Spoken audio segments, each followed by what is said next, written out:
Audio test 1, 2, 3, 4.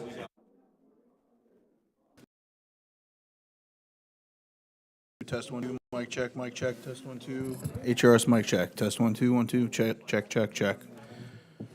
This is a mic check for test.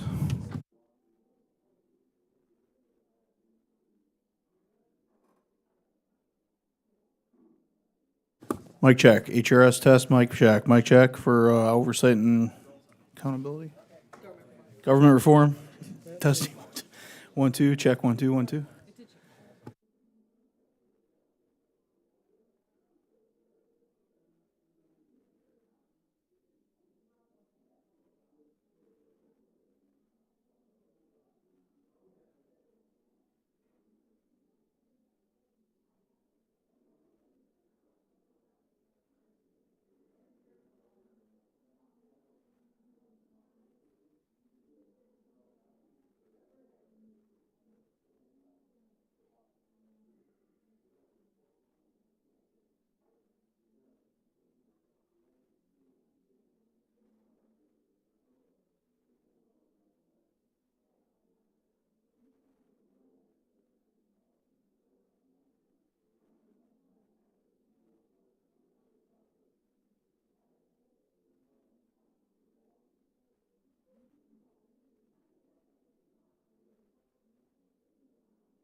This hearing of the Subcommittee on Economic Growth, Energy Policy, and Regulatory Affairs will come to order.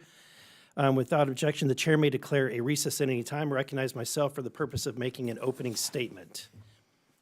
And I'm going to need my glasses for that. We're here today to discuss America's AI moonshot. Artificial intelligence, or AI, is likely to become one of the most consequential technology transformations of the century. America is seeking to redefine the possibilities of this emerging technology around the globe. AI has the potential to transform countless economic sectors. In healthcare, AI is already allowing providers to create cancer screening and pre-treatment plans for patients diagnosed with cancer. This could transform how our healthcare providers provide the best possible care. In manufacturing, AI is being used to predict machine failure, allowing proactive maintenance that saves money, time, and even lives. In defense, AI is being used to improve decision-making processes to protect our men and women in uniform. Many more examples exist, from education to finance to government services. Even industry will benefit from AI. Our country has the skills, the expertise, and the capital necessary to bring this vision to life, but what we needed most was a president who sees the importance of this innovation for future economic prosperity. In his first news conference following his inauguration, President Trump announced the plan of Stargate, a joint venture between OpenAI, Oracle, SoftBank, and MGX to invest in AI infrastructure to propel new developments in this field. This $500 billion investment will allow both the U.S. and our strategic partners around the globe to unlock the next generation of AI. Later, President Trump signed Executive Order 14179 to sustain and enhance America's global AI dominance in order to promote human flourishing, economic competitiveness, and national security. But planning for the future of machine learning is complex, as there are numerous factors that must be considered by Congress and the administration to ensure that America's private sector will be leading the charge on AI. Data center power demand is reshaping how power generators and utilities plan for future demand growth and the infrastructure needed to support this demand. According to a report by the U.S. Department of Energy, data centers consume roughly 4.4% of all U.S. electricity in 2023, a percentage that is expected to rise to between 6.7 and 12% by 2028. This rapid growth is astounding and has concerning implications for both current and future power generation. Additionally, companies are in search of qualified and skilled workers to fill the estimated 100,000 jobs that are needed to support this moonshot. Northern Virginia, which is just across the river, is a crossroads for an estimated 70% of the world's internet traffic. A report published in December by the Joint Legislative Audit and Review Commission found that the data center industry is estimated to contribute 74,000 jobs, $5.5 billion in labor income, and $9.1 billion in GDP to Virginia's to their economy each year. President Trump has made his intentions very clear. America can and will become a global leader in the field of artificial intelligence. The nation that unlocks the future of generations of AI first will experience transformational economic value and unleash a new wave of human potential. I commend the Trump administration's bold ambition on this issue, and I look forward to hearing from our witnesses about how we in Congress can make this vision a reality. And with that, I yield to Ranking Member Frost for his opening statement. Thank you, Mr. Chairman, and thank you so much to our witnesses for being here this morning. Artificial intelligence is quickly becoming part of Americans' everyday life, and a lot of us are growing to love the entertainment efficiency it brings. AI has exciting benefits for healthcare, education, and is reshaping our economy, national security, and social life. Continuing progress in AI will require an enormous amount of technology and infrastructure, including the hardware, software, computer networks, data, and facilities required to operate AI algorithms. Data center capacity plays a key role in the future of innovation and the future of our people. In January, the president announced Stargate, an AI infrastructure project with $500 billion in commitments over 4 years that would expand on progress made during the Biden administration. It's a positive thing that the president is continuing the focus on developing the capacity and uses for AI, but we believe parts of his approach are wrong. We can support innovation without removing the safeguards that have prioritized personal civil rights and liberties, but instead we've seen that we're only pushing forward with policies that benefit a lot of companies and corporations. The tech companies that are promoting and investing in AI are some of the most powerful in the world, and we just want to ensure that there's not a large power imbalance between those companies and the communities that they are looking to do business with and do business in. County commissioners in Oregon were confronted with an army of top-shelf lawyers when working out a data center deal with Amazon. The deal resulted in a $1 billion tax break for the company. A Microsoft data center in New Albany, Ohio, received a 15-year property tax exemption while expecting to create just 30 jobs with an average salary of $50,000 a year. We need AI policy that will help put people first. The Trump administration has reversed some of the progress that we've seen made to establish reasonable safeguards on AI, such as regular testing requirements to demonstrate that it does not violate civil rights or civil liberties, and in an apparent attempt to clear the way for any perceived barriers to America's dominance in AI. But the health, safety, and privacy of our people are not barriers. They're our rights, and part of our job as Congress. At the same time, we've seen benefits from AI development. We've also started to see examples of the risks of AI, from deepfakes to the use of limitations of copyrighted material. In just the past few weeks, we've seen AI used to replicate Studio Ghibli's style through the unauthorized training of AI on Miyazaki's copyrighted material.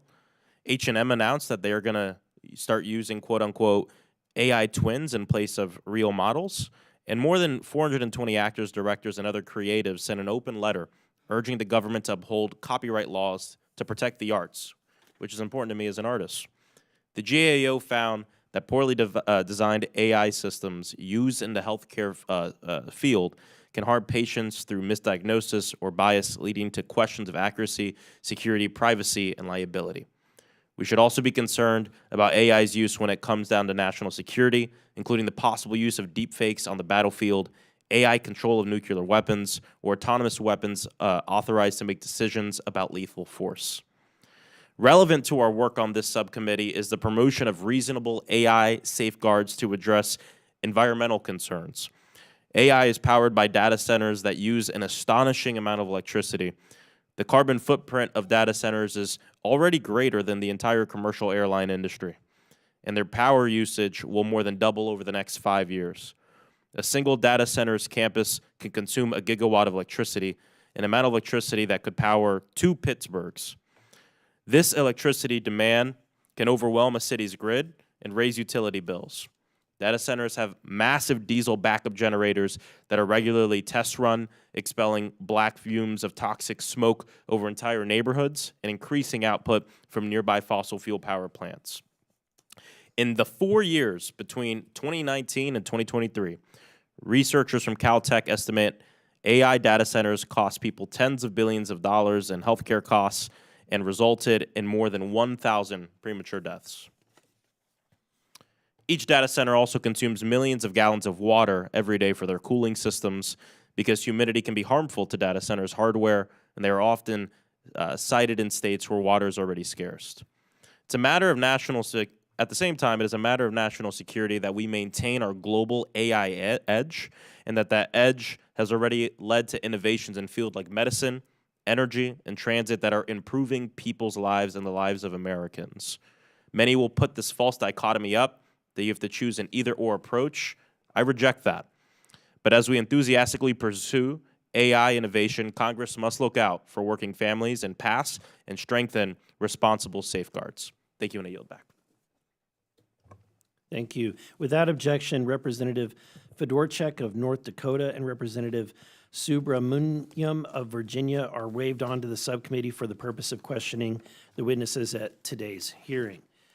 I am pleased to welcome an expert panel of witnesses who each bring experience and expertise that will be valuable to today's discussion.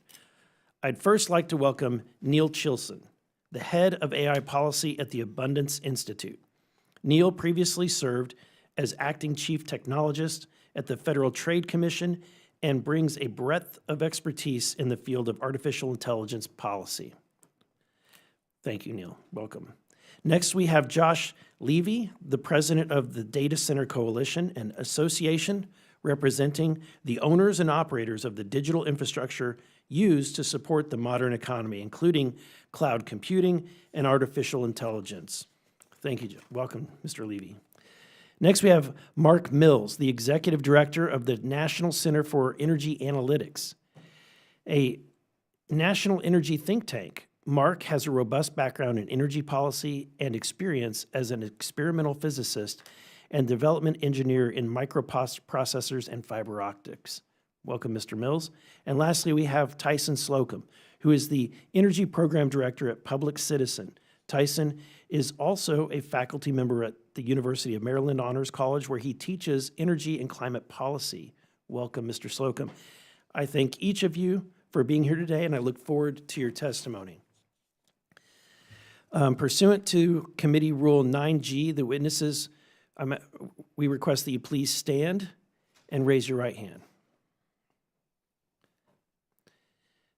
Do you solemnly swear to affirm that the testimony that you're about to give is the truth, the whole truth, and nothing but the truth, so help you God? Let the record show that the witnesses answered in the affirmative. Thank you. You may be seated. I appreciate you being here today, and I look forward to your testimony. Let me remind you that the witnesses, that we have read your written testimony, and it will appear in the record. Please limit your oral statements to 5 minutes. And as a reminder, please press the button on the microphone in front of you so that we can actually hear you. And after 4 minutes, the light will turn yellow, and then after 5 minutes, the light turns red, at which time your time is up. I now recognize Mr. Chilson for his 5-minute opening statement. Thank you, Chairman Burleson, Ranking Member Frost, and the distinguished members of the subcommittee. I'm Neil Chilson. I am the head of AI policy at the Abundance Institute. We're a nonprofit dedicated to fostering the cultural and policy conditions for innovative technologies, such as artificial intelligence, to thrive and drive widespread human prosperity. Imagine a future where AI tools routinely help doctors identify existing drugs to treat patients with rare, under-researched diseases, where cancer is identified earlier with a 99% accuracy, where administrative costs in healthcare drop by hundreds of billions of dollars annually, and where traffic accidents decline by up to 90%, saving nearly 40,000 American lives and $190 billion each year. This isn't a science fiction future. It's here. Research in my written statement details each of these situations. These credible transformations are already beginning. They're powered by AI technologies that research shows are enhancing worker productivity by up to 43% in certain tasks, improving team performance, leveling up low-skilled workers faster, and even boosting worker morale. AI is also transforming jobs and powering the creation of new products, services, and entire industries, creating a more dynamic, competitive economy. It's helping small businesses and entrepreneurs scale faster. And the jobs that it's creating include high-skilled jobs, or high-value jobs in the skilled trades. The race for AI dominance is underway, and America's economic future depends on winning it. And the stakes are high. Analysts project AI will drive a $19.9 trillion global economic impact through 2030. But realizing this potential requires Congress to build the right launch pad for our AI moonshot. Today, I want to focus on two critical regulatory environments that determine America's AI future. First, the software regulatory environment. America's leadership in AI has flourished under our light-touch, sector-specific approach. This open system has allowed tremendous innovation in software while still ensuring accountability through existing laws on consumer protection, civil rights, and safety. But a patchwork of state regulations threatens this environment. Over 900 state AI bills have been introduced across the country since January. Some states, however, are offering promising models. Utah's AI Act exemplifies a thoughtful approach. It extends traditional consumer protections to AI applications while creating a regulatory sandbox that encourages innovation. Their first agreement was with a company named Eliza Chat, which is an AI mental wellness app for teenagers, demonstrating how to bring innovation to difficult challenges, but with appropriate safeguards. To strengthen our software regulatory environment, Congress should build on Utah's success by defending AI innovators from conflicting state regulations while creating federal regulatory sandboxes for cooperative experimentation. Second, and other panelists on here are much more expert on some of this, but I want to dig into it a little bit here. We must reform our energy regulatory environment. While our software rules allow rapid innovation, our energy regulations create crippling bottlenecks that threaten American AI dominance. 2 out of 3 federal environmental impact statements take longer than the legally required 2-year timeline, stalling critical energy projects unnecessarily. And when we do manage to build new energy sources, connecting them to the grid takes far too long. The contrast with Texas is revealing. From 2021 to 2023, Texas added 25 gigawatts of new generation, almost double what other U.S. grids added. This is possible because Texas uses a more flexible connect and manage approach. To boost our energy infrastructure, Congress should streamline permitting processes and constrain counterproductive litigation, and it should direct federal agencies to accelerate grid interconnection. America's AI moonshot depends on getting both regulatory environments right. We must safeguard open software innovation while dramatically reforming our energy infrastructure regulations. By addressing these dual challenges decisively, Congress can ensure that the United States maintains and enhances its AI leadership, driving economic prosperity, improving public welfare, and securing America's competitive advantage for generations. Thank you for your attention. I look forward to your questions. Now recognize Mr. Levy for his 5 minutes. Thank you, Subcommittee Chairman Burleson, Subcommittee Ranking Member Frost, distinguished members of the subcommittee. We really do appreciate the opportunity to be here today with you to provide testimony on the topic that is critical to the future of America's economy and national security. My name is Josh Levy. I'm president of the Data Center Coalition, or DCC, which is the membership association for the U.S. data center industry. Our members provide the digital infrastructure that enables cutting-edge technologies that drive the 21st century economy, including AI. Data centers also ensure the essential services our homes, businesses, schools, hospitals, manufacturing facilities, and governments rely on and are always available. Today, everything from the way we work and learn to how we buy groceries, bank, and even access medical care occurs online. The average American household now has 21 connected devices, including phones, watches, thermostats, appliances, and others. And consumers and businesses are expected to generate twice as much data over the next 5 years as they did over the past 10. This growth is driven by the widespread adoption of cloud services and connected devices and the rapid scaling of advanced technologies like generative AI, which alone could create up to $4.4 trillion in economic value globally by 2030, according to McKinsey. These digital cloud-based services we all rely on actually take place in physical locations, America's data centers. To meet growing demand for these digital services, our member companies are making multi-billion-dollar investments in data center infrastructure in this country. These investments support hundreds of thousands of quality jobs across the nation and contribute billions of dollars in local, state, and federal tax revenue. Data centers are now under development in at least 23 states nationwide, from mature markets like Virginia, Georgia, California, Texas, and Arizona, to emerging markets like Indiana, Missouri, Louisiana. In fact, the U.S. is expected to be the fastest growing market for data centers globally, with capacity more than tripling between 2024 and 2030. Beyond their critical role in the modern digital landscape, data centers are vital economic engines, nationally and in local communities across the country. Between 2017 and 2023, the data center industry's total contributions to U.S. GDP was $3.5 trillion, according to PwC.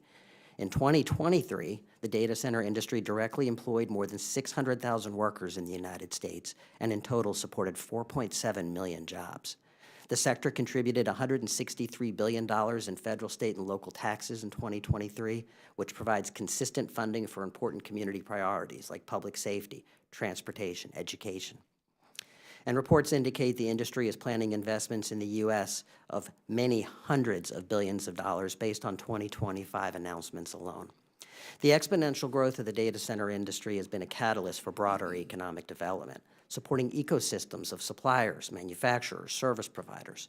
At the national level, each direct job in the data center industry supports more than 6 jobs elsewhere in the U.S. economy, from construction companies and fabricators of steel to HVAC and equipment manufacturing. The data center industry is fueling economic growth in countless companies across a variety of industries. However, the continued growth of this critical industry faces challenges. The first is ensuring timely access to reliable energy, which has become the pacing issue for this industry. We believe Congress should look at ways to speed up the permitting process for electric transmission and generation to ensure the nation has sufficient energy capacity to power America's growing economy. Additionally, major sectors of the U.S. economy are experiencing shortages and delays with the delivery of capital equipment, especially electrical equipment. The data center industry is leaning in, working with manufacturers to shore up supply chains and shorten construction timelines. However, we do support congressional and administrative actions to expand domestic capacity of critical electric and data center equipment. This will help ensure timely availability of these materials to allow the data center industry to meet growing demand. Finally, the industry is facing workforce shortages. As data centers expand from mature markets to emerging markets across the country, the rapid pace of development and the need to meet specialized skill requirements have contributed to labor shortage, both in operations of data centers, but also in constructing data centers. We support the creation of national technology hubs, expanding and strengthening data center education programs, including community college programs, and training veterans for jobs in the data center industry. Data centers are vital to enabling critical and emerging technologies like AI that are essential to U.S. national security, our global competitiveness, and economic prosperity. By proactively removing barriers to deployment, the federal government can play a pivotal role in supporting this critical sector, fostering economic growth, and maintaining our competitive edge against foreign adversaries. We thank the subcommittee for its leadership in promoting a strong data center and AI ecosystem here in the U.S. and look forward to continued collaboration and dialogue. Thank you. I now recognize Mr. Mills for his opening statement. Thank you, Mr. Chairman, and Ranking Member Frost and members of the committee for the opportunity to testify. Of course, the words revolution and pivot in history are frequently overused and misused, but by now, as we see from opening remarks from you, Mr. Chairman, and Ranking Member Frost, it's very clear these words are appropriate in describing the emergence of AI as a practical tool deployed in the infrastructure of the cloud. Certainly debates about risks and benefits over what's hype and what's real, that'll continue, but the fact of an unfolding revolution is evident across nearly every domain. Evoking the moonshot is appropriate in terms of echoing the great power competition of the 20th century and because of AI's strategic implications. But the central promise of usable AI at scale, of course, is an economic one, and specifically in how AI will boost U.S. productivity overall. And while we're currently preoccupied with the politics of cutting government waste and the deficit, the holy grail remains in finding a productivity boom. Consider if the current Congressional Budget Office forecast for anemic annual productivity growth, if AI raises that growth merely back to the long-run 20th century average, that would, by 2030, add a cumulative extra $10 trillion to the U.S. economy, and it could be more. It's that promise that underlies the private sector's drive to spend hundreds of billions of dollars, likely a collective $1 trillion in total by 2030, to build out more data centers at the epicenter of the cloud where AI is democratized. The next 1 year's spending on data centers will exceed alone the entire decade of government spending on the moonshot. This unprecedented digital construction that's underway has led to the rediscovery of a basic truth. All software exists inside hardware that in turn uses energy, and a lot of it. Each digital byte uses an infinitesimal amount of energy, but this is where we find salience for the euphemism that quantity has a quality all of its own. Again, in moonshot terms, the amount of energy used to launch a rocket is consumed every day by just one AI-infused data center. Or in monetary terms, $10 billion worth of data centers will consume some $10 to $20 billion of electricity over a decade of operation. And for context, the $10 billion worth of EVs will consume 1/10 as much electricity. Such realities invariably invoke a response that we should focus on, even mandate more energy efficiency. This is a rabbit hole subject, but suffice to say that efficiency is precisely why data center demands have risen. Consider if a smartphone today operated at the 1984 computer efficiency, that one phone would use more electricity than this entire Rayburn House building.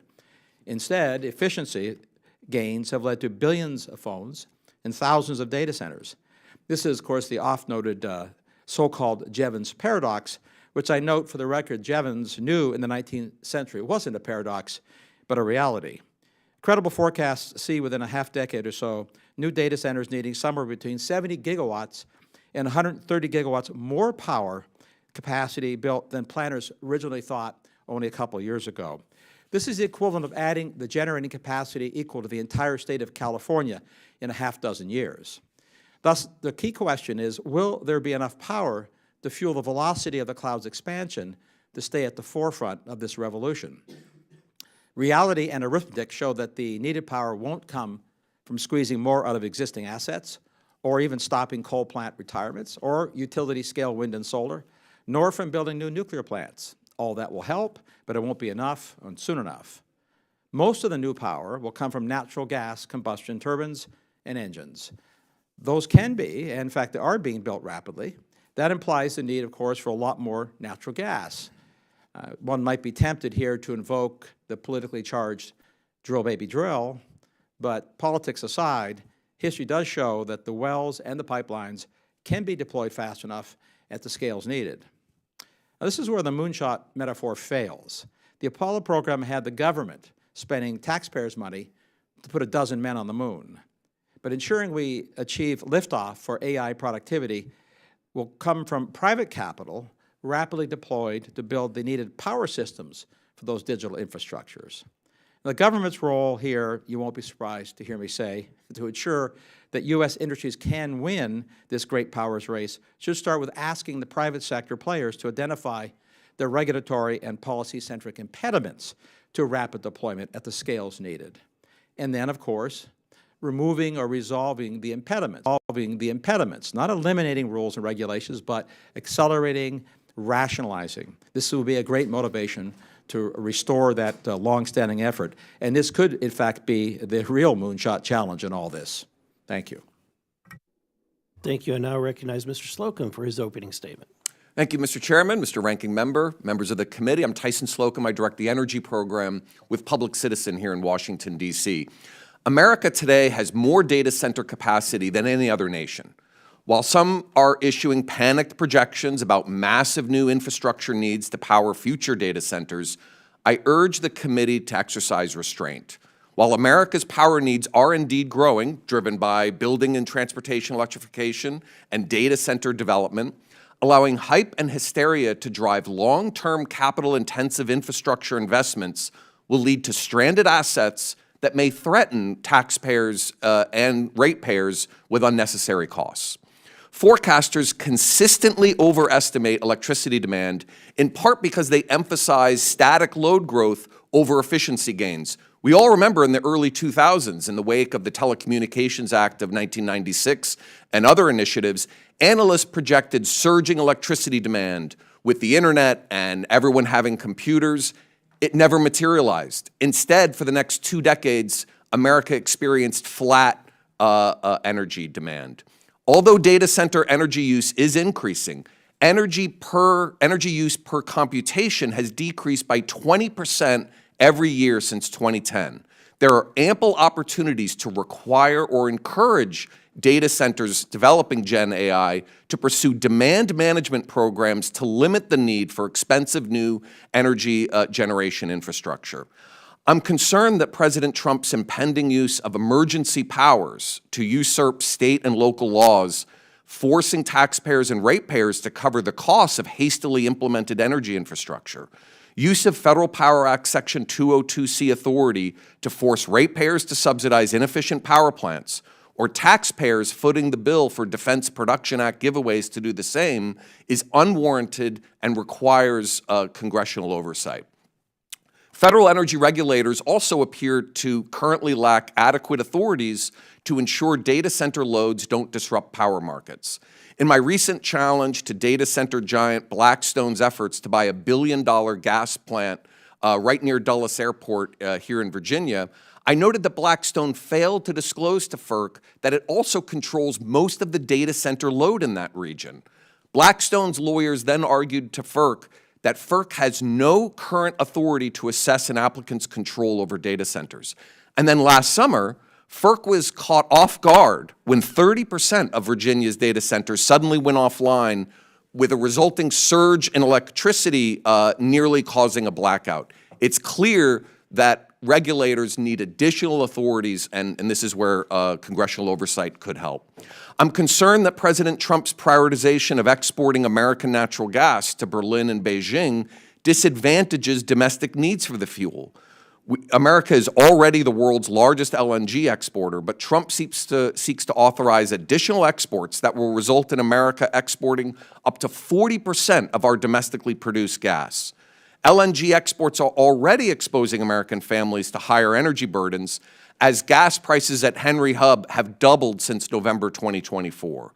The Department of Energy warned of a triple cost increase to consumers from increasing LNG exports, including a 30% increase in domestic gas prices. We've heard from some of the witnesses that natural gas needs to play a role to power data centers. We can't be increasing LNG exports at the same time that we need additional domestic natural gas. In addition, President Trump's chaotic use of tariffs is not only inviting an economic recession, his haphazard trade policies are hindering access to supply chains needed to build out AI infrastructure. The Federal Reserve Bank of Dallas did a very important quarterly survey on March 26, where most of the 200 oil and gas executives surveyed expressed deep concern about the negative impacts to supply chains from the president's expanded use of tariffs. We need smarter trade policy that targets tariffs coupled with domestic investment. We've already heard from members of the panel that there are some bottlenecks in supply chains. The tariffs are complicating those supply chain bottlenecks. I appreciate your time and look forward to your questions. Thank you. Thank you, Mr. Slocum. I now recognize myself for 5 minutes. Mr. Chilson, America has what some have described as a golden opportunity to lead in the next generation of AI, but many barriers still exist, as has been mentioned. What is really holding us back from reaching our full potential, such as securing investment in private capital? So there are many challenges for this moonshot, and I want to endorse Mr. Mills' idea that it's private industry that's going to drive this ahead, and it's Congress's job to build the right launch pad for this moonshot. And so clearing the launch pad is the first thing, and I think especially in the energy space, permitting processes that slow down the ability to deploy and build new energy, not in a way that actually achieves, in many cases, the economic or the environmental benefits that we're seeking, but in a way that just drags things out unnecessarily slow and gives veto points to people who don't necessarily have environmental concerns in hand.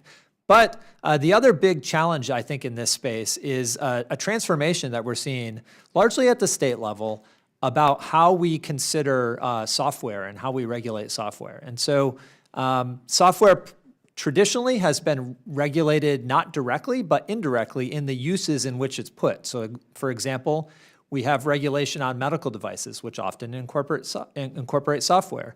We have regulation on transportation. Cars are rolling computers at this point.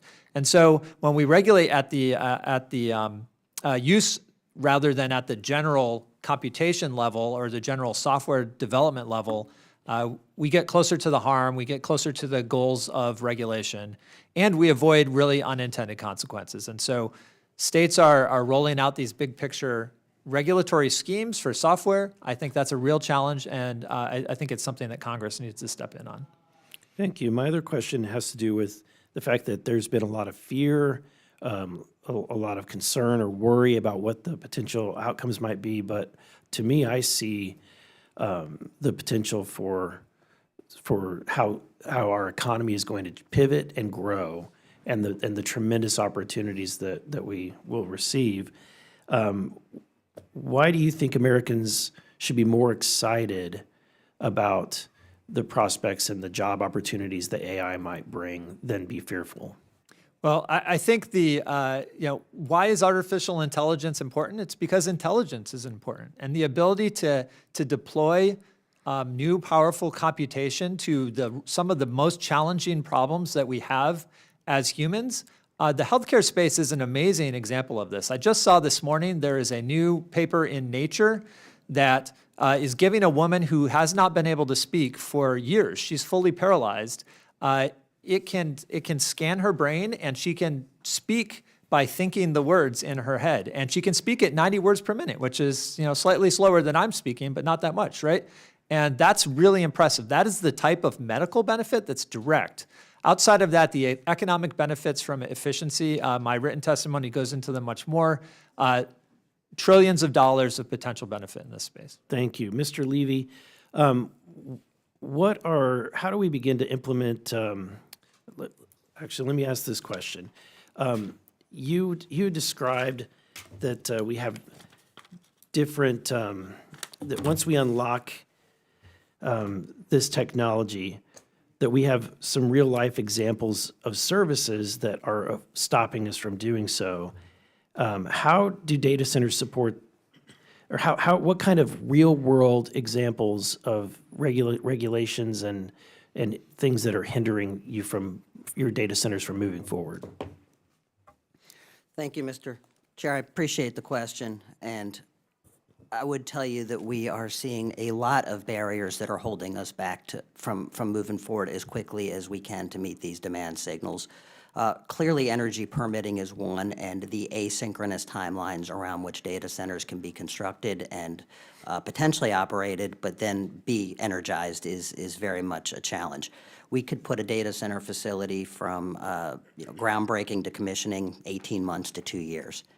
In order to get energy projects online, we're looking at 5 years of permitting on average, up to 7 years for permitting alone for transmission infrastructure. We're also seeing some challenges, regulatory barriers when it comes to equipment, particularly electrical equipment. Thank you. My time has expired, and with that, I recognize Mr. Frost for his 5 minutes of questions. Thank you, Mr. Chairman. Artificial intelligence requires massive data centers. Meta's planned Louisiana data center will cover over 4 million square feet. When you realize how large these centers are, it's a little less surprising that a single center can consume as much electricity as an entire city's population. Mr. Slocum, can you talk to us about why data centers consume so much energy? Yeah, data centers consume so much energy because they are filled with sometimes millions of microprocessors that are doing computations, and that takes enormous amounts of energy. Increasingly, those microprocessors are computing those calculations more efficiently. But as you add more and more capacity, you are increasing energy demand. And so there are, I believe, requirements that data centers should have to improve the efficiency of these facilities. And a lot of that can be through things like demand response. Very often, very large data center operators, whether it's Meta or Blackstone or Google or Microsoft, they have data centers in multiple locations. And you can coordinate operations of these facilities and reduce consumption in one, increase consumption in another based upon peak loads of available generation, depending upon the hour of the day. There are all sorts of smart ways to use large energy loads. The concept of demand response has been around for more than a generation. We're not seeing it as widely adopted in the data center field as it should be. And so before we start committing to building a lot of new power generation assets and associated infrastructure, we should instead be asking one of the most profitable industries on earth, are you doing all you can to manage that energy load responsibly in concert with local communities that are asked to host these facilities? And just briefly, what are the impacts on working families in these communities? They can be significant. First, as you mentioned in your opening statement, sometimes these facilities are not significant job creators.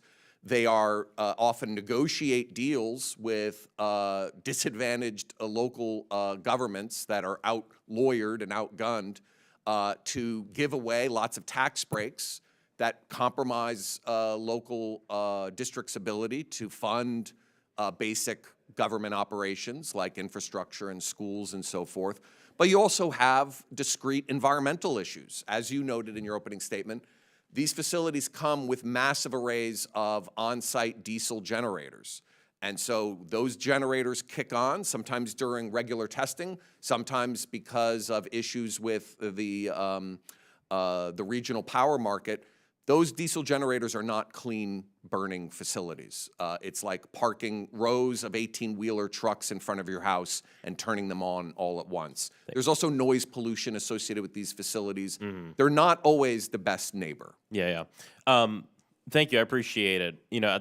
But at the same time, obviously, it is here, right? And I think part of our job in Congress is to ask all the questions, right? We want to know how we can spur innovation. We also want to know how we can protect working families. And I think in terms of technology, this institution traditionally has not been the best at asking all the questions and then legislating, having all the answers in mind. Look no further than social media and where we currently are, where we drag our feet on passing good common sense legislation, and then we freak out when it completely gets out of hand and try to pass lazy legislation like we have tried to do over the past few years on this. And so I think it's really important. And I know the chair brought up this pivot, which I think AI is going to be very helpful in a lot of different places, even in terms of figuring out how we're going to deal with the climate crisis, right? I think there's a lot here.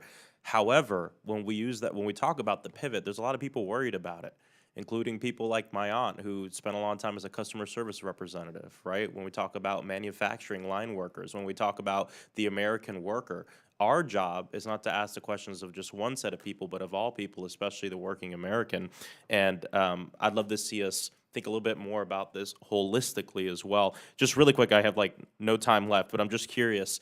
There are ways, and you talked about it, that we can work at curtailing a lot of these environmental impacts. Do you have any other ones top of mind?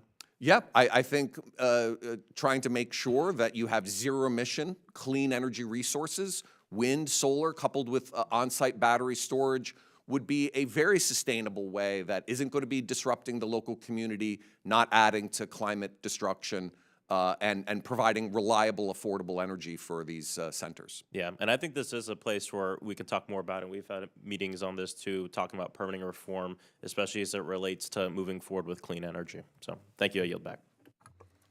Thank you. I now recognize the gentleman from Alabama, Mr. Palmer, for 5 minutes. Thank you, Mr. Chairman. I thank the witnesses for being here. Mr. Mills, good to see you this morning. What are your estimates for power generation demands over the next decade? Any idea of what those demands will be? The total generation demand increases from growth? Right. Is that well, there are probably... Well, let me restate it. Yes, sir. We're in an arms race with China for artificial intelligence and quantum computing. Yeah. What amount of power generation, in addition to what we have now, will we need? Well, the FERC is reporting an increase between 60 and 130 gigawatts more demand by 2030 than they thought was going to happen. That's in 5 years. And yeah, but that they thought 2 years ago. And that's not just from data centers, it's also from bringing manufacturing back and electrification of other parts of the industry. What do you consider a greater threat to our future national security, losing the AI arms race to China or climate change? Well, I, as you probably know, I'm on the record of putting the economy and strategic concerns as number one, because not only from my perspective, but as we see from public opinion polls, that most people would put the economy and national security first. If we lose the arms race in artificial intelligence, quantum computing to China, they will be the superpower, not a superpower. One of the things that I think we need to be taking a look at, in addition to the power generation, is our dependence on China for critical minerals and rare earth elements. I pointed out multiple times in these hearings that there's not a single major refinery for rare earth elements in the Western Hemisphere. There's only 9 in the world, 8 are in China, and the other one's in Malaysia. I think that's got to be a top priority. I mean, we're talking about AI here. We're not going to do anything in that specter if China cuts us off from rare earth elements and critical minerals. But we've also got to meet these demands for increased power. And one of the things that I suggested this morning in another meeting is there's over 100 coal-fired power plants and natural gas plants that have been shut in the United States. if we started today trying to build new power generation facilities, we don't have the manufacturing capacity to produce the turbines that we need to generate, to meet that new demand. But we've got existing turbines in many of these facilities and transmission lines already in place. So I'd like your thoughts on us utilizing small modular reactors at these facilities. They're not as site sensitive as other, for instance, you could get 600 megawatts from 2 small modular reactors at an existing facility where it would take 77,000 acres to get it from a turbine farm. And that turbine farm, basically, turbines would have to be replaced in 25 to 30 years. You'd get 40 to 60 years generation from an SMR. What do you think about that? Well, Congressman, I'm delighted that the tech community in the United States and Congress are enthusiastic about nuclear power again. But the reality is that you can't buy a small modular reactor. They don't exist yet. We have to build them at scale, and that'll take years. Similarly, it'll take us... Actually, that GE Hitachi model, we think can be built in 2 to 3 years. Oh, look, you can construct that scale of reactor. This is the 300 megawatt class reactor. It's a little bit of a euphemism to think of 300 megawatts as, quote, small. These are very big power plants. We can certainly build them quickly. They are possible. The regulatory barriers here are still significant, but you're talking a decade before we have the infrastructure to build them. Similarly, we can build the infrastructure to make the critical minerals and rare earth mineral refineries here, but that'll also take a decade. And meanwhile, as you know, 90% of the refined critical minerals to build windmills and solar panels are in China on coal-fired grids. So it's a problematic trade to buy technology made in China. My point is that I think having worked for 2 international engineering companies and having a little bit of understanding about what it takes, and I've told people this, you can open a mine here, but it'll be 3 to 5 years before you start getting aggregate out. Take 3 years minimum to build a processor or refining facility, notwithstanding how long it takes to get the permitting. If you permitted it on day one, it'd still take that long. Right. But if we can build small modular reactors at scale, you're going to have some lower costs because you can basically build standardized designs. You can build advanced reactors that can use spent fuel. We could fuel a fleet of nuclear reactors for over 100 years.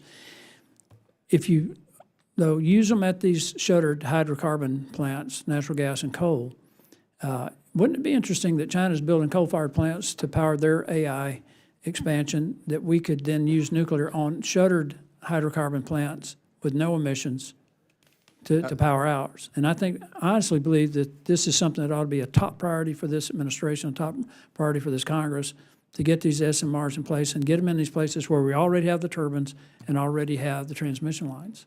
Count my vote enthusiastically on that strategy, Congressman. Thank you, Mr. Mills. I thank the chairman. I yield back. Thank you.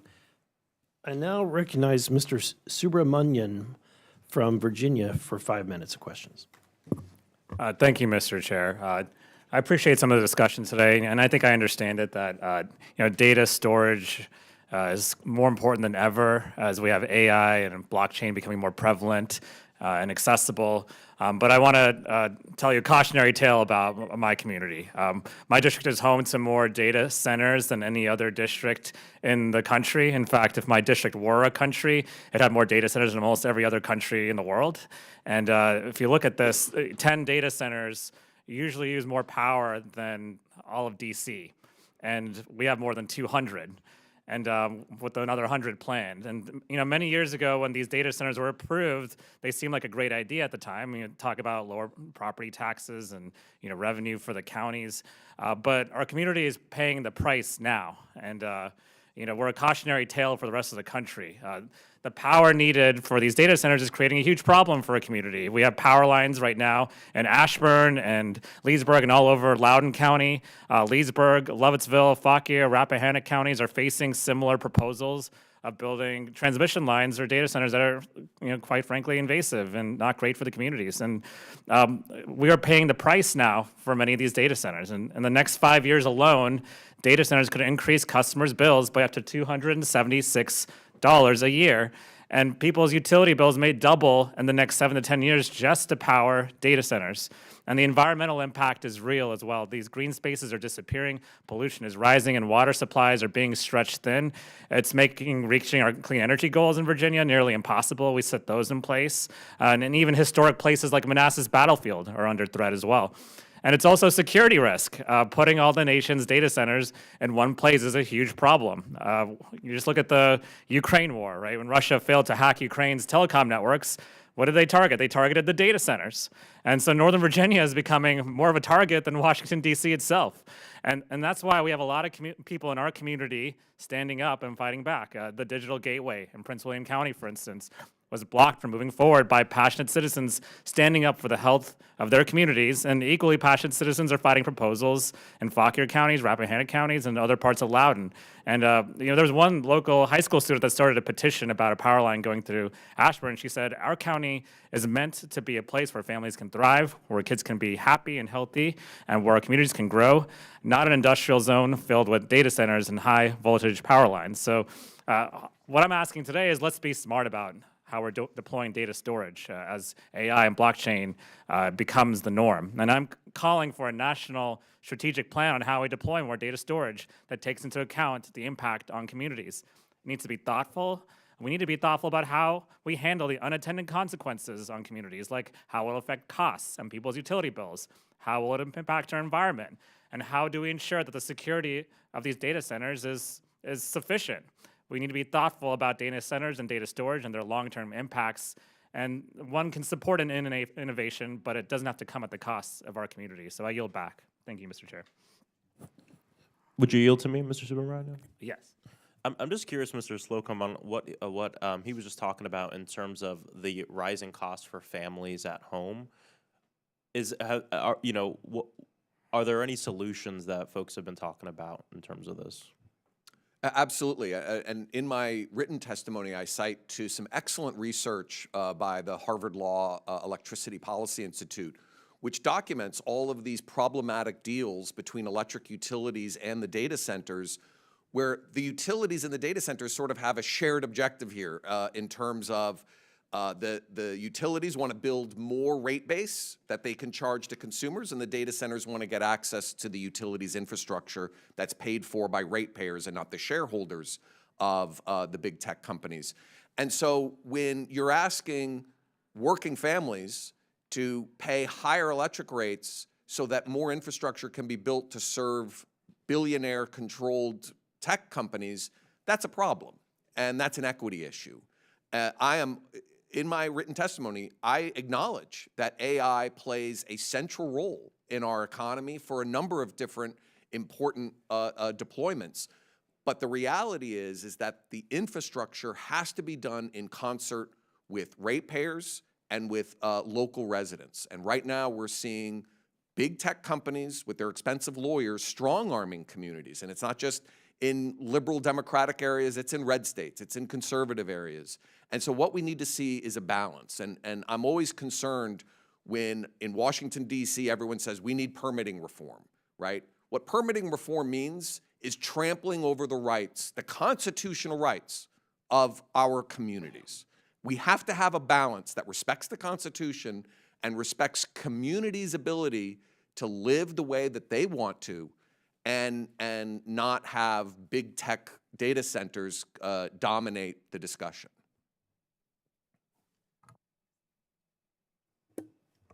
Thank you. Now I recognize the gentlelady from Arizona, Ms. Ansari, for 5 minutes. Thank you so much, Mr. Chair, and thank you to our witnesses for being here today. My district in Arizona and the surrounding Phoenix metro area is one of the fastest growing data center hubs in the country. By 2028, it is expected to be the nation's second largest concentration of data centers, behind only Northern Virginia in Mr. Subramanian's district. For our national security and economic prosperity, we absolutely need to be global leaders on the artificial intelligence front. To do that, we will need to keep building more data centers and the infrastructure to support them. But we also need to do that in a way that's smart, ensuring lasting resiliency in these systems and our energy and water future. Arizona Public Service, which is the largest power provider in my state, has projected that data centers will account for 55% of its power needs by 2031. So my first question, Mr. Levy, what are companies doing to lower their power usage going forward? Thank you, Representative. I'm sorry, I very much appreciate the question, and we are certainly seeing a great deal of growth in Arizona, and it has been a great destination for data center employment. This is an industry that continues to innovate both on energy and water utilization. I think one of the main things to recognize is that data centers centralize what would otherwise be disparate computing resources, bring them together under a facility. In doing so, you see already, according to Lawrence Berkeley National Lab, about a 600% gain in energy efficiency over a disaggregated compute. And that was based on research they did between 2010 and 2018. That continues. You're seeing a tremendous lean in on energy efficiency for a variety of reasons, but one of which is energy is a cost driver, and our members, can pay anywhere from 40 to 60% for energy. Every electron is precious and is managed such. At the same time, one of the primary functions of a data center is to remove heat from servers that generate heat and ensure that those servers can continue to perform. When I went into my first data center facility in 2001, I had to wear a windbreaker because it was a cool environment and notably so. Going into a data center now, you'll find, some ambient temperatures in the 80s, maybe even higher, because the hardware has been able to withstand, based on innovations and design, increasingly high temperatures. I do want to just indicate there is a fundamental trade-off right now in cooling technology between energy efficiency and water efficiency. And the data center industry does take a lot of thought as they are deploying infrastructure in locations to make sure that they're aware of the water availability, the energy availability, the trade-offs in terms of how they're going to cool those servers. Thank you so much. Actually, in our last subcommittee hearing here, we discussed how to strengthen America's energy reliability. I do strongly believe that the greatest energy source is the energy that we don't use, and the best way to ensure energy reliability is to innovate. So that's good to hear that you feel it's moving in that direction. Mr. Slocum, question for you. Would you agree that the AI industry and data centers would be more cost-effective if they use less electricity and therefore spent less on their power bills? Of course. The question is, do they have the necessary incentives? When they're cutting sweetheart deals with a local utility, their focus is not on efficiency. It's on obtaining access to that transmission or generation infrastructure. And so I think it would be helpful to have guide rules from Congress about energy efficiency and demand response initiatives for the data center industry to ensure that we prioritize more efficient operations going forward. So in Arizona and much of the West, as I know that you know, the most critical resource that we have is water. And a recent study showed that a single data center can consume up to 5 million gallons of drinking water per day. That means they're not only straining an already limited resources in our state, but the result also means that water rates are going up for families. This question's also for you, what can the AI and data center industries do to use less water while also reducing their strain on the power grid? Right. Well, as we just heard Mr. Levy say, that one of the big considerations for data center location is the availability of water. So I think, and out west, water resources are incredibly scarce and becoming more scarce, and it's a huge challenge. So what we need to do is to ensure that that they are recycling or reusing water resources, that they are treating those water resources, that we're not dipping into aquifers or other drinking water resources just to keep large computer networks from overheating.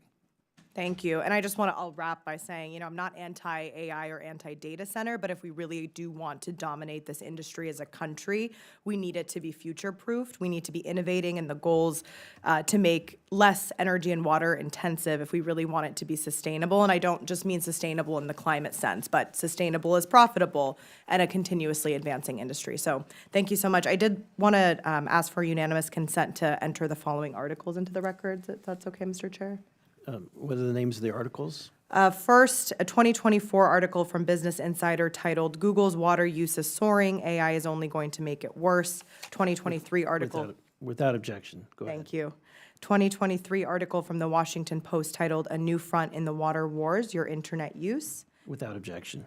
And the third piece, and a 2024 piece from the University of Tulsa titled "Data Centers Draining Resources in Water-Stressed Communities." Without objection. Thank you. I now recognize the gentleman from Pennsylvania, Mr. Perry, for 5 minutes. Thank you, Mr. Chairman. Mr. Chilson, in your testimony, you mentioned Microsoft's recent announcement to reopen 3 Mile Island to power one of its data centers in Pennsylvania. It's at the heart of the district that I'm honored to represent. Constellation Energy, by reopening it, will create approximately 3,400 new jobs, create over $3 billion in state and federal taxes, adding $16 billion to Pennsylvania's GDP.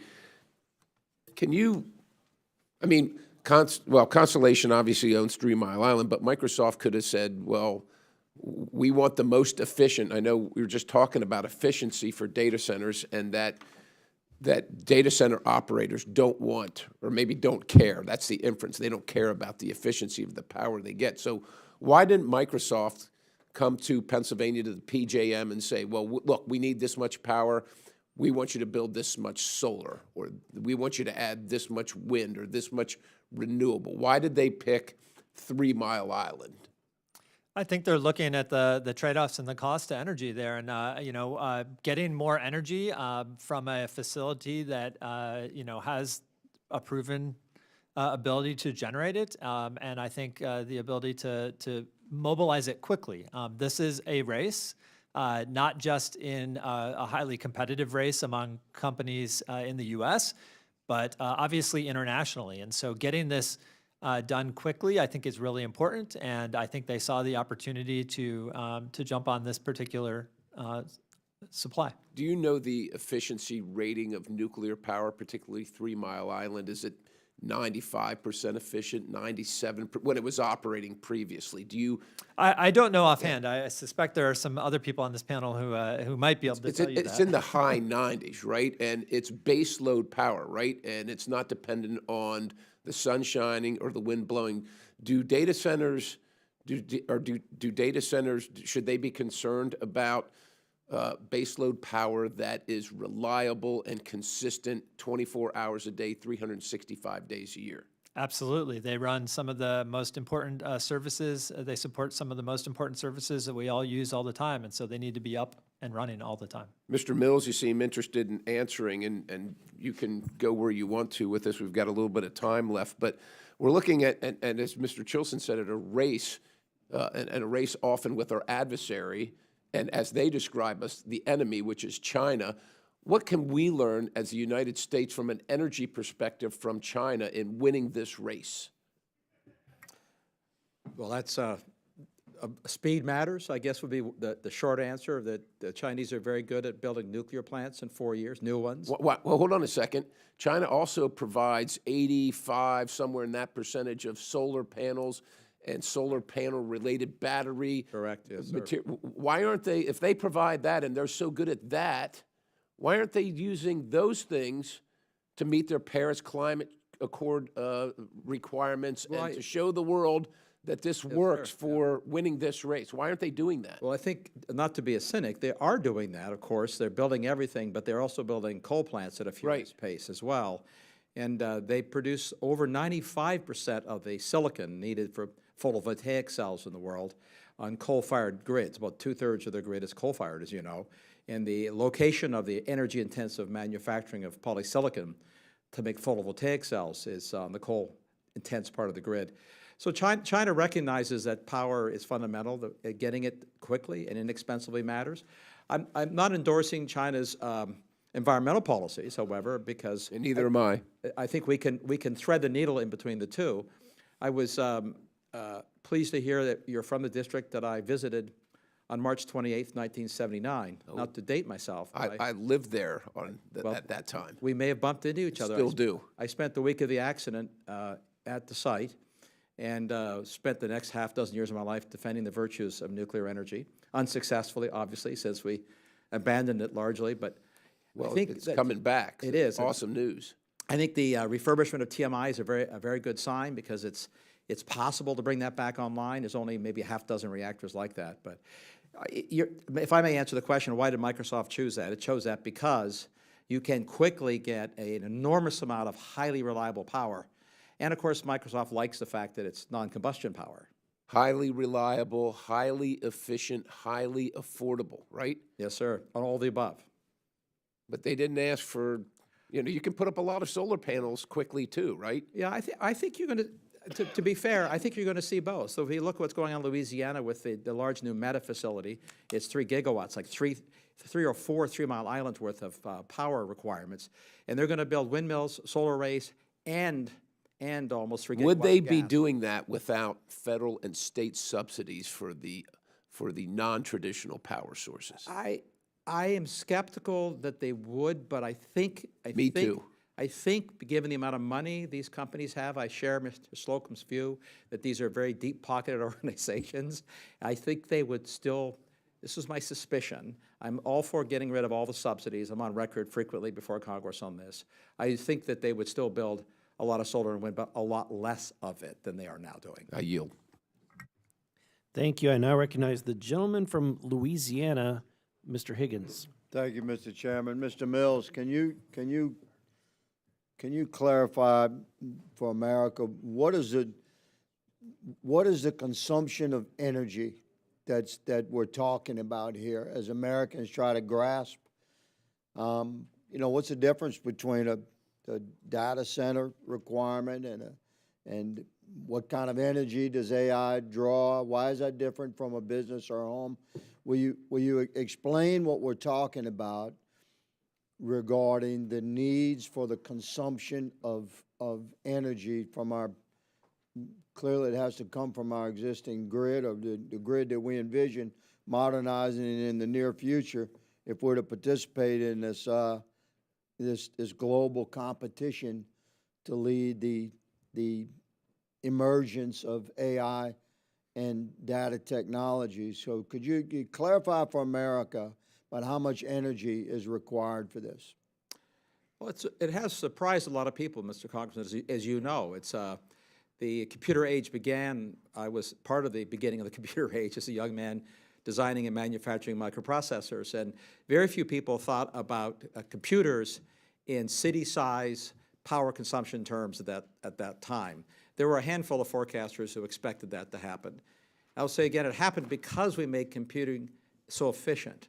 The goal of making computers faster is you have to make them more efficient. This is sort of the central requirement. But what it means in simple terms is, everything we do, we're broadcasting this hearing live to the internet, and of course that consumes energy. It's just hidden energy.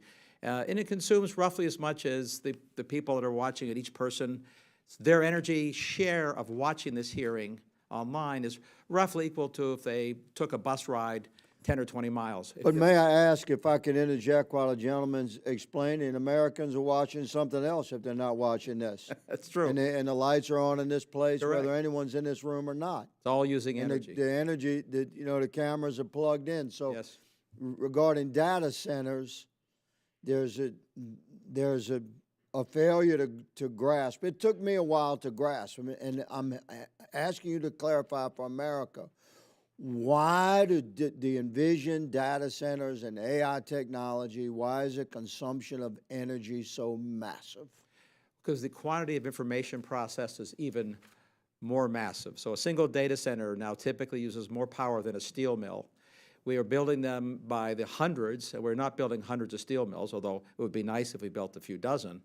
So the magnitude of information processing that goes on, and we measure this in bytes, which has no meaning. It's a term that is exotic, but we used to be amazed at a gigabyte and megabytes.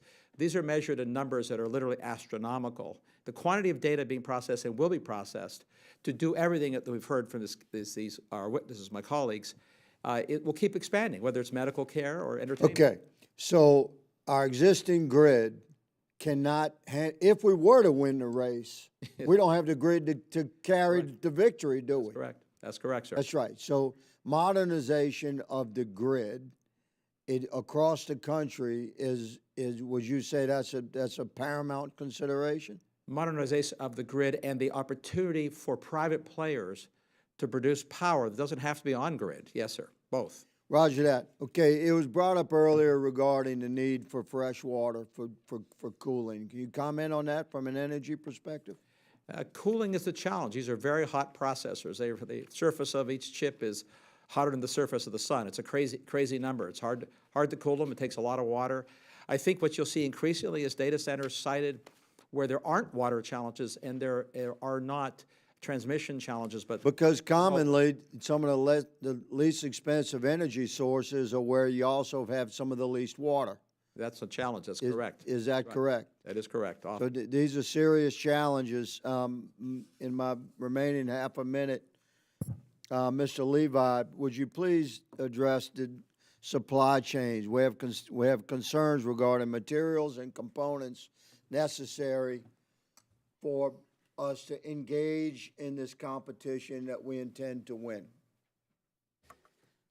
Thank you, Representative Higgins. I very much appreciate the question. And yes, we have some very significant supply chain constraints, much of which is really electrical components. And it's a matter of finding transformers, switch gears. Should we be building those components in America, sir?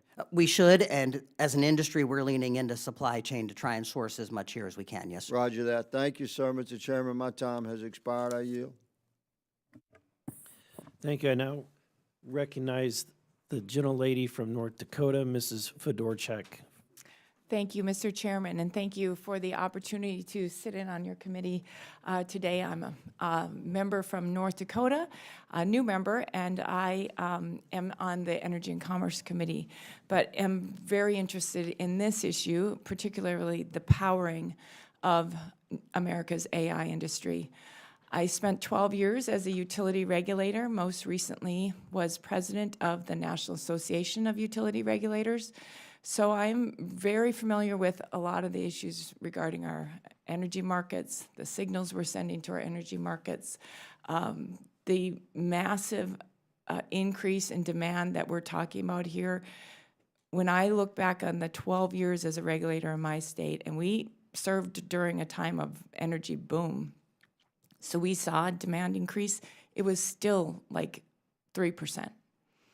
So when you look, I was in a meeting this morning with PJM, and they said that their peak demand today is 150 gigawatts. And they're looking in 5 years to be at 185 gigawatts. That is mind-blowing. That is astounding. And to meet that demand, I appreciate requires a level of development that we have never before done. There's no time in history that we've grown that much power and connected it to the grid that quickly.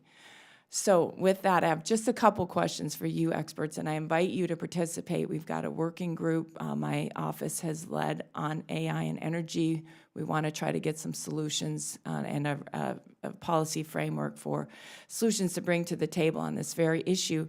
But what types of efficiency upgrades can we count on, I hope, to mitigate that power demand increase? Because AI is getting more and more efficient, and hopefully some of these projections will come down because of efficiency increases and improvements.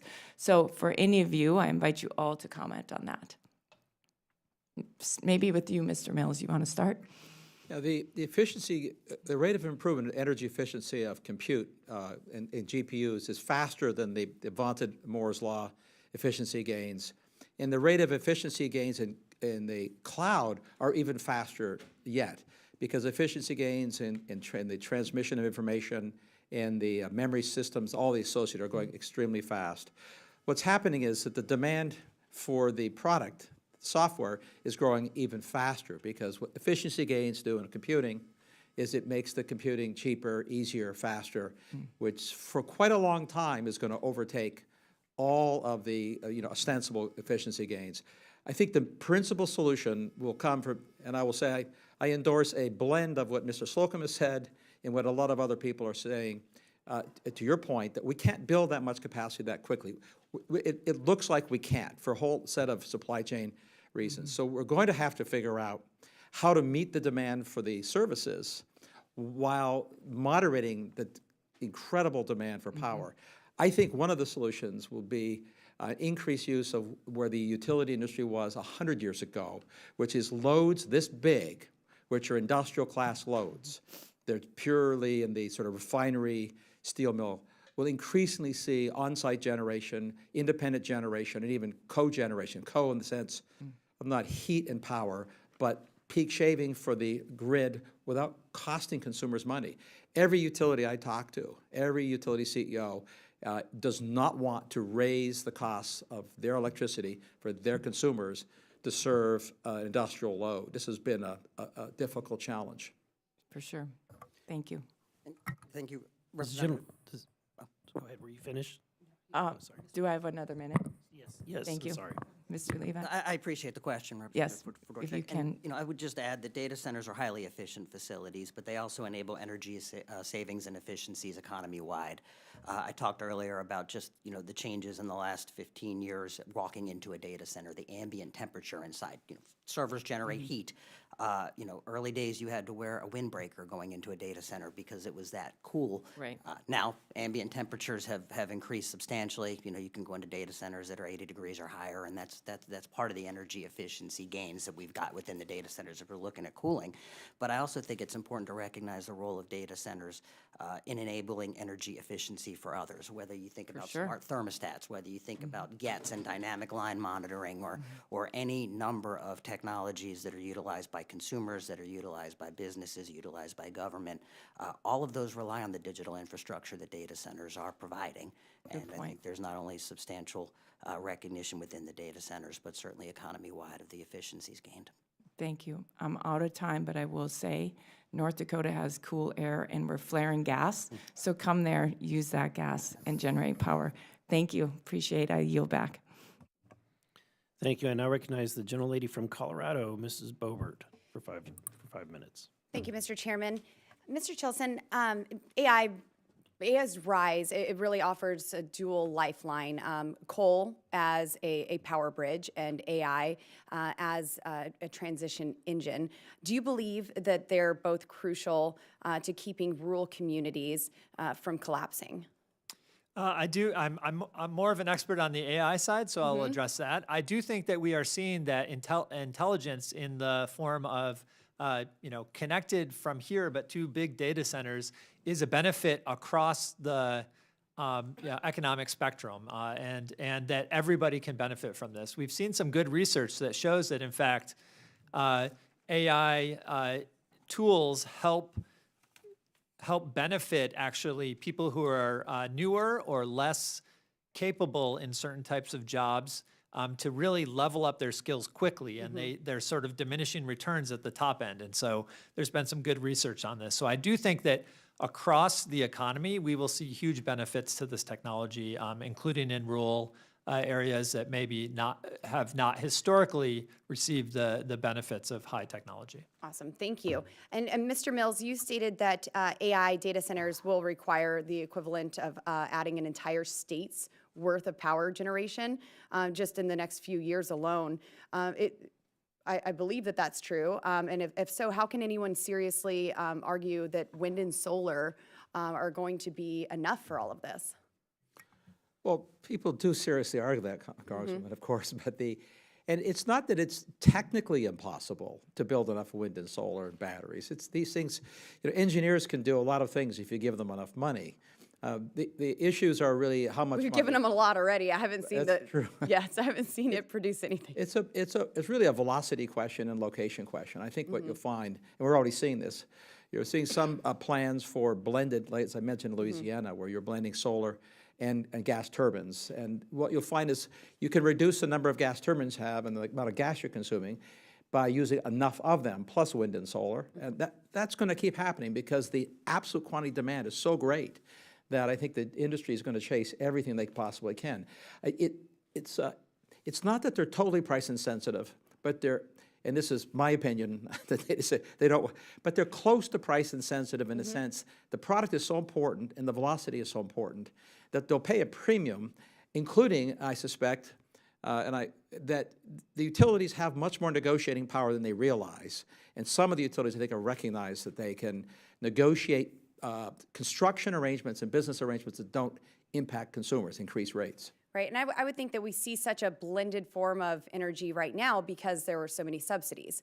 And without the subsidies, it may not be as much of a blend. And we're all fine with all of the above energy, but when we're shutting down coal plants in rural communities like in Colorado and putting that energy aside and then saying we're going to replace it with 6,000 square acres of solar panels, but we don't have the transmission lines and we don't have the funding for that yet.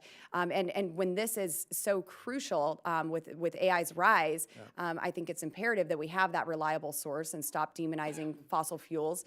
We have some coal plants that are being converted into LNG facilities, and then I would love to see SMRs come to the surface too, have these small modular reactors in places. And do you believe that the energy policies that we've seen have actually kind of slowed down the progress potentially in AI's development? Yeah, to a significant extent, yes, because when you do asymmetric subsidies, the solar and wind industry are no longer nascent small industries that need a boost with subsidies. They're massive industries globally, huge supply chains. They no longer need massive subsidies. So it has distorted how the market would respond. And you probably know that both in Georgia and Illinois, there have been delays or cancellations of coal plant shutdowns precisely because of the need for adequate and dispatchable power. I hope that that spreads to other states and we slow down as well. And in fact, I'll make a prediction. It will make some of my green friends' heads explode, to use that expression, but I do think you're going to see a coal plant built to fund data centers. That's happening in Asia. Yes. And in Vietnam and in... China's building some 200 coal-fired energy plants and Exactly. selling us Exactly. solar panels, yes. But to your point, we have coal plants in Colorado that are reduced down to, from 3 stacks to 1. And if in 5 seconds, could you just explain simply how much energy we need to supply this? What does that look like to the average person? And I'll yield. This a single refrigerator-sized computer rack in a data center, and there are thousands of racks. A single one uses more electricity than 50 Teslas or any other electric car.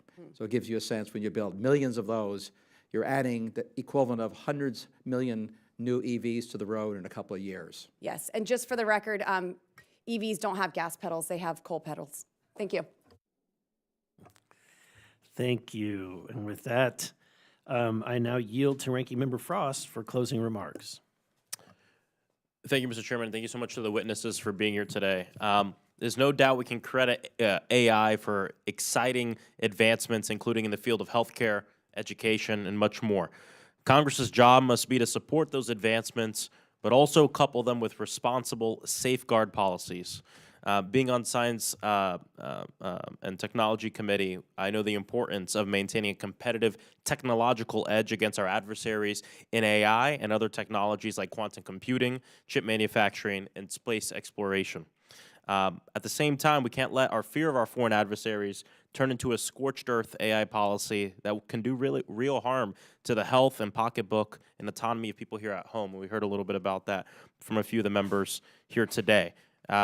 Not anti-AI, anti-innovation, but the balance is so important, especially as we look decades into the future. And I agree, it's exciting, work on legislation that helps create the innovation sandbox that was brought up, but we have to ensure that the communities don't get buried in the sand. And that's part of our job as legislators. So I appreciate everyone being here today, and I yield to the ranking member. Thank you, everyone, for coming today. As we've heard, AI has a promising future for transforming the ways that various sectors of our economy operate.